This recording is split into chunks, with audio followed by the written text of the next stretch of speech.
Welcome one and all to this reaction to Casey Puch. Now, Casey Puch is a really cool guy. He runs something called Genius Garage, where he helps students, young people essentially, enter the car industry, teaching them practical skills, engineering, that sort of thing. And he himself is a bit of a maverick engineer as well. And he really has a problem with governmental entities, much like me. Now, I very much enjoy cars as well, but as a consumer, I am not a builder. I'm the bluest collar, white collar guy that I know. But he did a test recently, so I'm going to just set the stage real quick. You can see back there's a 1993 Viper on the right side. In the middle, there's the Omega car, which is something that Casey, built himself. And I'll tell you a little bit about it in a moment. And then on the left, you have a Model 3, two-wheel drive, long-range model, I believe. Okay, so a bit about the Omega car per se. So the Omega car is interesting because it's a diesel and it's turbo. So something that's extremely popular in Europe because of government fiats, really, not much else. And that's a story in and of itself. But he designed the Omega car to be basically fun to drive as quick as possible. So it needs to get 0 to 60. That's how Americans measure everything for some reason. But 0 to 60 in under 5 seconds. And it needs to have a stupid efficiency. So 100 miles to the gallon, I believe, is the idea. And he has achieved both of these. So what he's done in this particular video, which I'm already reacted to, but this part of the video you won't see, it's from before, is he's 0 to 60 in these three vehicles and coming vaguely similar with all three. All three cars score about 4.6 seconds to 60. Not that it matters, but he wanted to demonstrate that these completely different powertrains, a V10 petrol, an electric, and a I don't know how many cylinder diesel turbo can achieve the same things. Okay, now obviously the Omega car is going to be extremely light, etc, etc, etc. My kind of car. So anyway, let's hear what he has to say. I wanted to get 100 miles per gallon on the highway in 0 to 60 in sub 5 seconds. There you go. That's exactly what it did. Over 18 miles, I burned exactly 22 ounces of diesel, which I don't know what an ounce is, but that sounds awesome. translated to something like 104.5 miles to the gallon. And that included stop signs and slowing down for railroad tracks. That wasn't even highway driving. I think my new goal should be getting 128 miles per gallon because that'll be 1 ounce per mile. Not to mention the fact that when I drove it, I didn't even have the aerodynamic fairings on. All the bodywork wasn't on. I just didn't bother putting it on because I wanted it to be easy, just get a quick, rugged, dirty test, proper numbers. That's what I did. So just a quick touch on this. Aerodynamics is obviously important. It's something that's been big for a long time now in the car industry. That's broadly why so many cars look the same as each other nowadays. But I have my own opinions about drag and that sort of stuff as a punter, not as a knowledgeable individual. But that's kind of beside the point. The point that I'm trying to make is there's various ways of making a car highly efficient, right? And the shape is going to be important, but also what's going to be extremely important is the weight. Now, all modern cars are absolutely gigantic. I mean, offensively heavy. 2 tons is the norm. It's like we're back in the 40s, right? So for anybody to argue to me or anybody else that this is green, you're insane. No modern car, I don't care what kind of 80 blue you put into it or anything like that, none of them are green. All modern cars are awful for the environment. They're full of plastic. But it's recycled plastic. Whatever, I don't care. They feel awful to the touch, and they are modern vehicles are revoltingly bad, deeply inefficient, lardy, and ugly, and that's kind of my objection to the whole aerodynamic thing, and everything like that. And his argument is that with relatively minimal knowledge and effort, you can actually make a good car, a pretty car, a good car, a fun car. All of this is possible to achieve. 0 to 60 runs, being nice to the car, it beat the Dodge Viper. And I ran the Viper really well. You're in the diaper. Sorry. That's quite funny. Really hard. I've got tens of thousands of miles of driving Dodge Vipers, and I know how to make the thing go. The Dodge Viper came 0 to 60 in at 4.8 in some seconds. And then I think its next fastest run was 5.1 seconds. We should mention that you had quite a lot of fun doing it. Controlling the throttle, spinning the rear wheels just enough, but not too much. Ooh, that's you doing the thing. The Omega car did 4.61 seconds. And then it had another run of 4.62. Had another run of 4.8. And its next slowest run was 5.1 on the first day when I was being very careful with it. But what's even more interesting is the Tesla got my neighbor's Model 3, which is a two-wheel drive Tesla and long range. Because I thought that would be the most fair comparison to, of course, a two-wheel drive Omega car and a two-wheel drive Dodge Viper. And the Tesla did 0 to 60 in 4.60 seconds. Basically, a whole lot of no real meaningful difference at all. And bear in mind that if you're like me, where you care about vehicle dynamics and not straight line speed and acceleration, because none of that matters to me in the slightest, I would much prefer a Mazda MX-5 to all these cars. Right? When I drive, I want to have fun. I want to have curves, I want to have weight transfer and all sorts of stuff. The fact that something goes quickly in a straight line, as long as I can put the power down, is, pretty darn close to irrelevant to me. As long as the car is fun to drive. I'd rather drive a Citroën 2CV, which probably 0 to 60 in, I don't know, I'd probably walk it faster, right? But it leans like crazy every time you turn, so it's fun. Okay? But anyway, point is, these three completely different drivetrains produce more or less the same thing in terms of performance. And the thing is, there's a gigantic age gap between the three vehicles. One is very modern, the Tesla. One is very old, the Viper. And one kind of the year doesn't matter, which is the Omega car. So effectively identical to the Omega car. And the next one was 4.8 seconds slower. The Omega car's second fastest time was faster than that also. And keep in mind the Tesla doesn't have to shift. It has computers controlling every aspect of launch and traction control of everything. So everything is perfect, like a laboratory environment for it. And dull as all heck. But okay. Which is to say that the Omega car and the Viper are actually capable of going quite a bit faster, even with some just basic computer help. Casey, let's not add computers to the Viper, okay? The Viper needs to be exactly as it is. Raw, it's fun. That is, in my opinion, kind of the only misstep in this comparison, because the Tesla Model 3 is effectively a car that you used to go to the shops and to go work and that sort of thing. Now, granted, I go to the shops in my Lotus, but still, that is for us weirdos, right? The Tesla Model 3 is a normal vehicle. Point is, you could make an Omega car style model vehicle, absolutely. Just like the Tesla itself is. The Tesla, that's kind of the counterpoint to what I just said, because the Tesla is extremely sporty for a car that's an everyday vehicle. Just like BMWs, generally speaking, would be, right? But that was not the point of the Omega car. The original... BMWs of the past would be. Nowadays, BMWs, the way they achieve speed is by cramming 800 horsepower in a car that weighs as much as an apartment. So let's be clear. Modern BMWs, I would not drive one if you paid me to do it. Okay, I do not want to endorse that. That is the definition of stupid. Basically, it's putting a rocket up a hippopotamus butt. That's what a BMW nowadays is. Also, they're ugly to a degree that is offensive. The point of the Omega car was that we are manufacturing cars wrongly, badly, and stupidly the world over. Yes. But those descriptors only matter when you consider things like people and affordability and the environment and cars lasting. If you just want... Easy. So, a lot of things to touch on here. So, environment. Everything that is manufactured today is not environmental.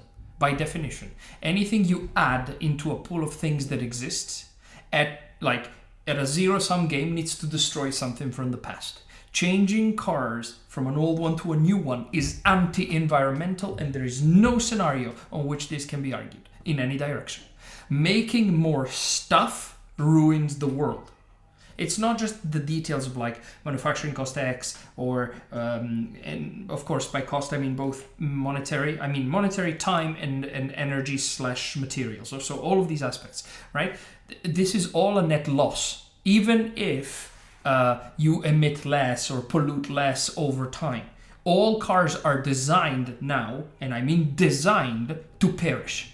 For a very specific reason, because all of the economy is based on this cyclic renewal. It's Keynesian, fundamentally, right?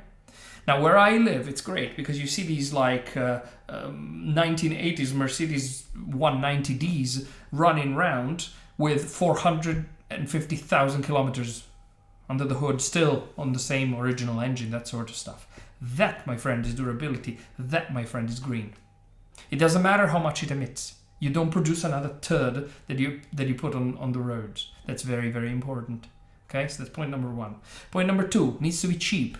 Cheap in general, cheap to run, etc., etc. Cheap to repair, cheap to manufacture. A Tesla is the definitional opposite of this. It costs a stupid amount to get into.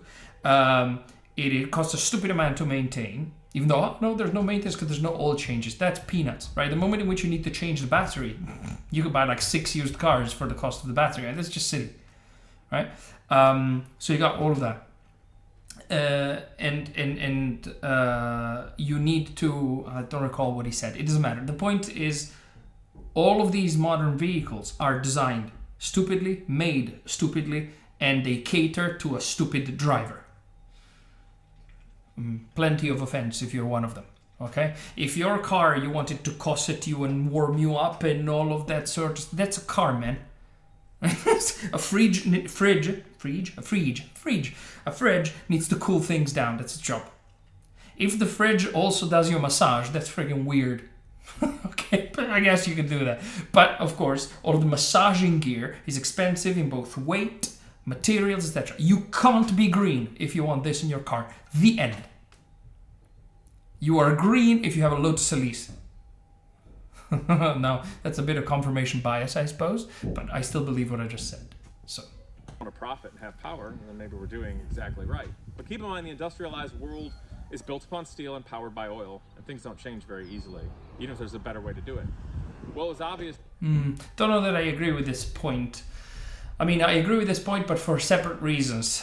You might mention it later, I don't recall. But basically, right now you have such a gigantic amount of rules and regulations that building an Omega car, like as an individual, like Casey has done, is essentially impossible for every person.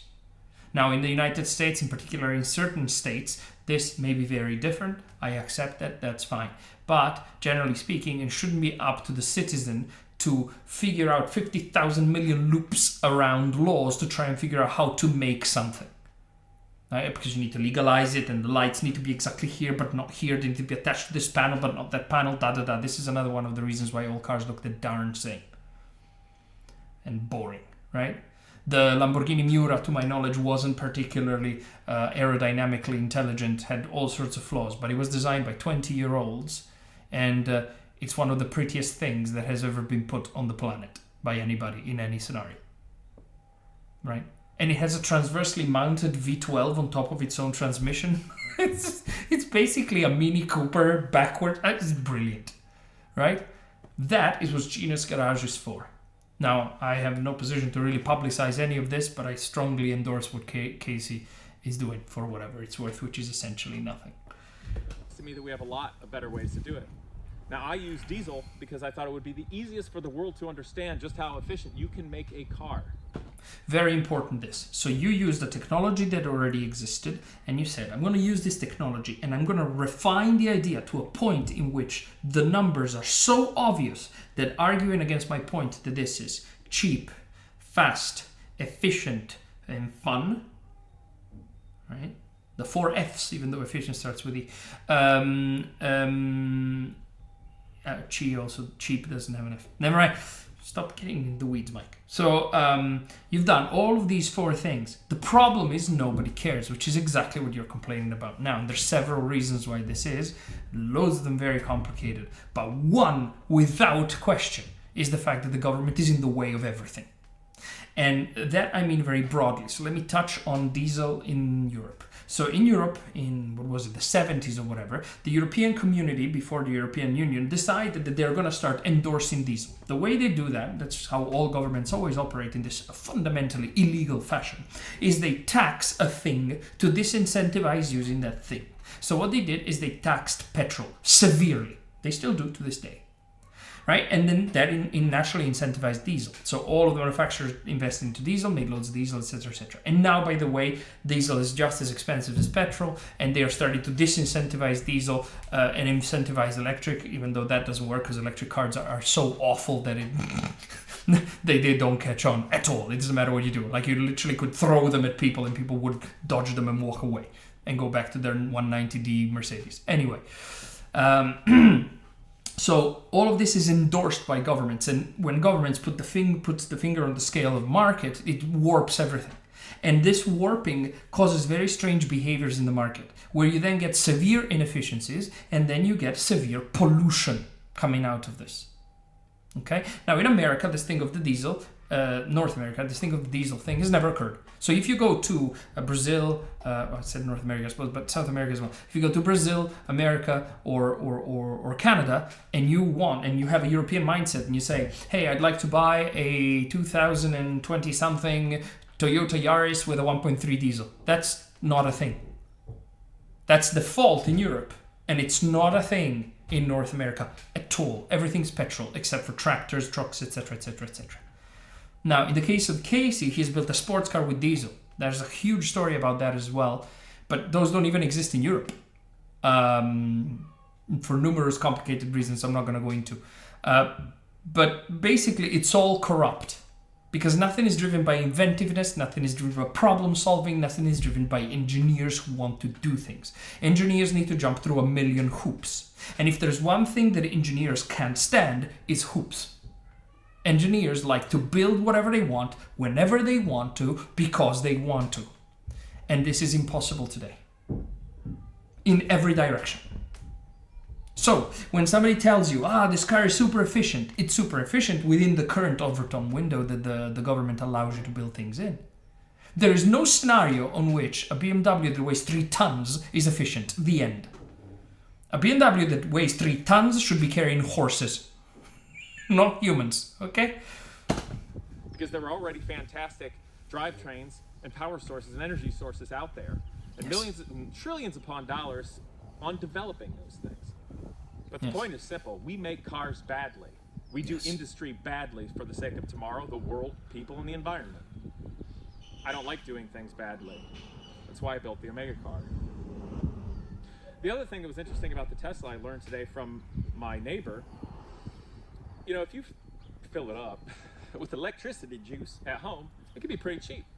But if you want to go anywhere, because it's a car, you got to go to a supercharging station. And if you supercharge your Tesla to get full range, it might cost you $30 or $40. Mental. This is crazy.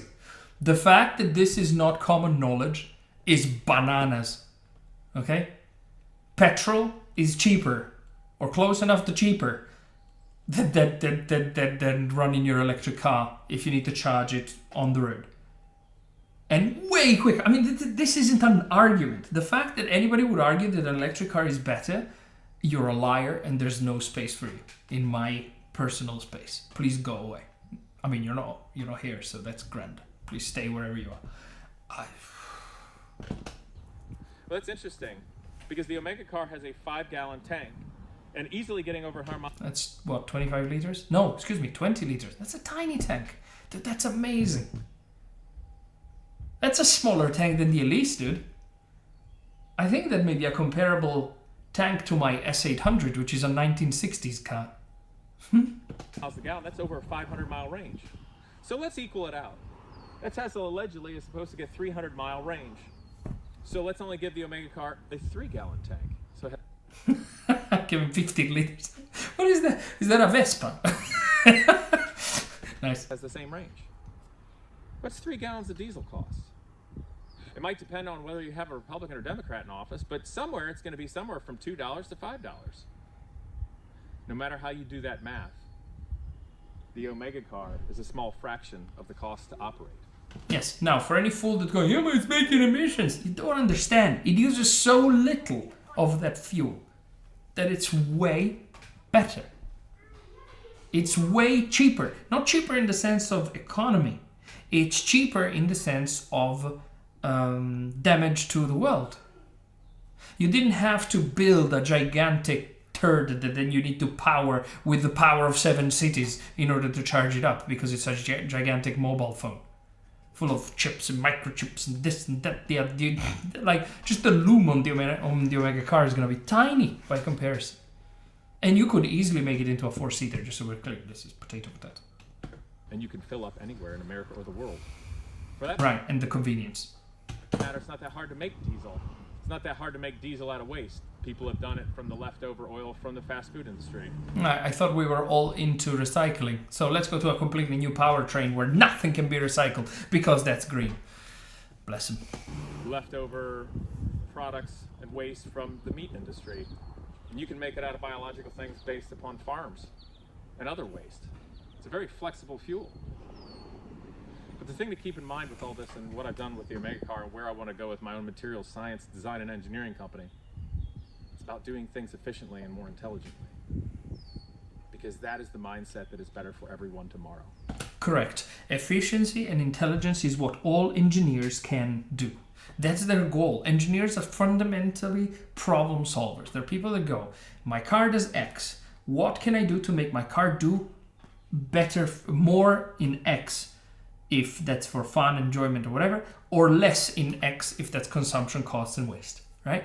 So engineers are the answer for all of this. Legislators are not. Legislators are a pain in the backside for everybody involved, and they actively cause pollution. Now, this is the kind of thing nobody thinks about. The legislation that's anti-pollution causes pollution. Paradoxical as that may sound.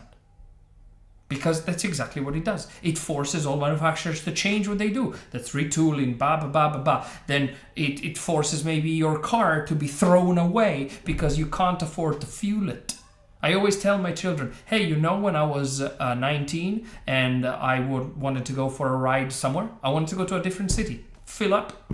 It would cost me 10 euros or whatever it was. I don't even remember, almost nothing. And I'd go wherever. Now it's like half my daily salary. Or my entire daily salary to fuel up once, and I need to do it per week if I commute. It's insanity, right? So there's so many ways to solve the problem.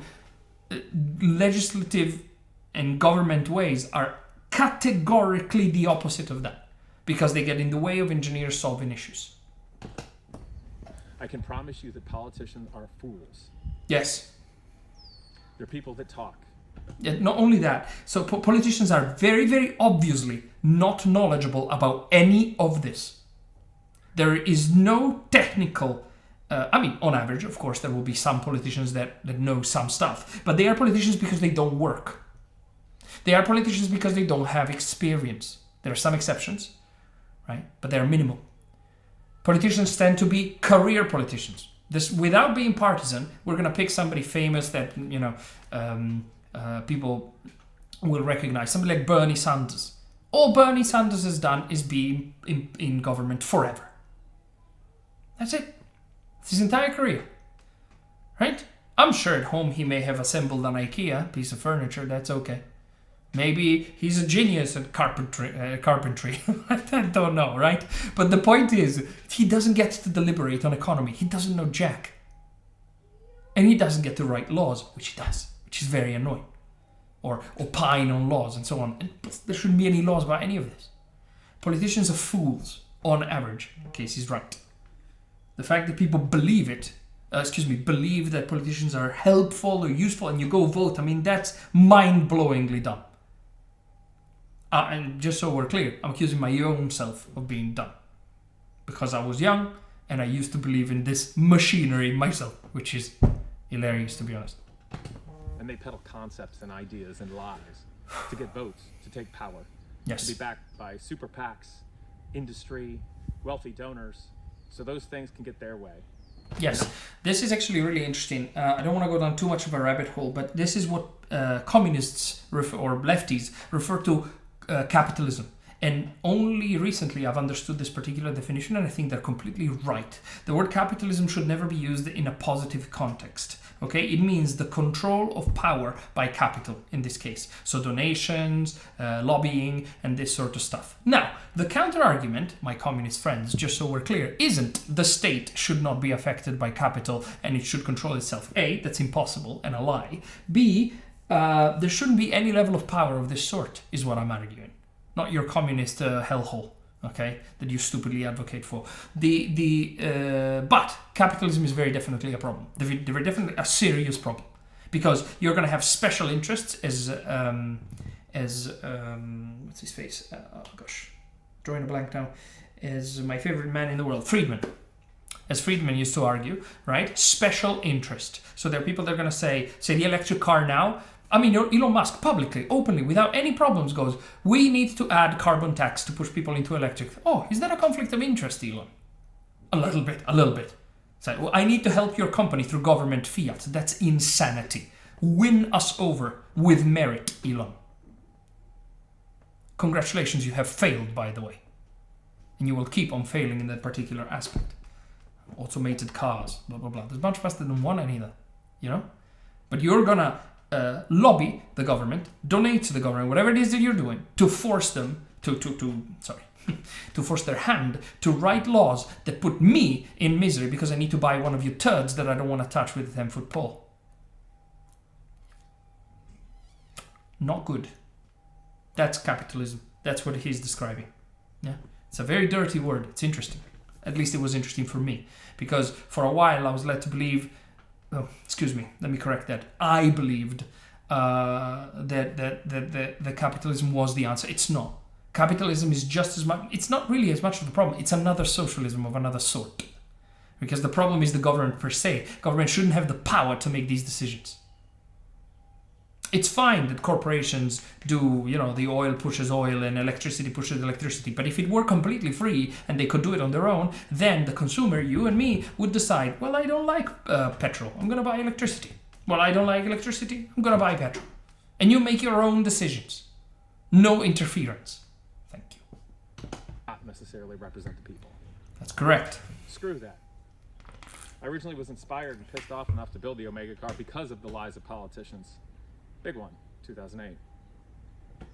I'm going to stop here. I really like Casey. I think what he said is key to almost everything. The absolute first step for us, common folk, to have a shot at changing the future for our children, in my opinion, isn't to build an Omega car, even though that's part of it, isn't to demonstrate that the Omega car is better than the others, etc., etc. It's to be intelligent, sure, but not even that. The first step is to be principled. So we need to understand who our enemy is. Well, that's a bit of a different... We need to have our principles set in stone. For example, all crime is negative. Theft is negative. You can't justify it. This is just to give an example, okay? I'm not going to go down this rabbit hole, but all crime is bad. So if you take theft, for example, there's no justification for somebody robbing you, even if they're hungry. They need to find a solution that doesn't involve hurting others, okay? So set that on the side. So that's the principles. Now, once we have the principles, we now extend the use of these principles to the world. And we ask ourselves questions. For example, what does government do? Well, government robs me to force me to do something. And it's personal. It needs to be understood as a personal thing, just like Casey does. Casey said, I was pissed off. These were his words. So I did this. I built this car to demonstrate they're all fools. And well done you. I mean, of course, you do not have the mediatic power, etc. Earlier in the video, he says something like this, or the capitalistic strength to make a dent in this, to publicize this, etc., etc. And I understand what you're saying, and you're right. But you don't need that, because what you need, and that's where I go back to where I started talking, is you need a people that says, I'm done with this. I am not playing ball. You politicians are all liars. You're all incompetent, and you're all fools. That's a bad combination. Stupidity, incompetence, and deception. 3 principles we're going to fight against. I need honesty, right? So anti-deception. I need intelligence, so anti-stupidity. And I need competence, right? If I have these 3 things, I can build products, I can come up with ideas, theories, whatever it is that will help my fellow man. and with the internet, etc., and similar stuff, set aside how that came to be, it doesn't matter, we have the capability, like I'm doing right now, like Casey has done, of sharing ideas with one another. But step one is to reject anti-principle people. Okay? Politicians are just the absolute pinnacle of the unprincipled individual. They are compromise, and by that I mean philosophical compromise, by definition. Right? Casey is absolutely correct, and Casey lives somewhere where apparently the Omega car can be built, and maybe can have a plate on it, and so on and so forth. Liberty needs to come back. It won't in my lifetime. I doubt it very much. But Casey is a source of liberty. You may disagree with many things that he will say, and that's great. That's fine. Because he has his own principles and his ideas that he follows. I myself am not completely aligned with him, but I do appreciate all of his effort in promoting liberty, excellence, future. Thank you, Casey. And I will never meet you in my life, most likely, but this is a heartfelt thank you from an individual who very much enjoys the liberty extending tool that is a car, and an intelligent car. So, Godspeed.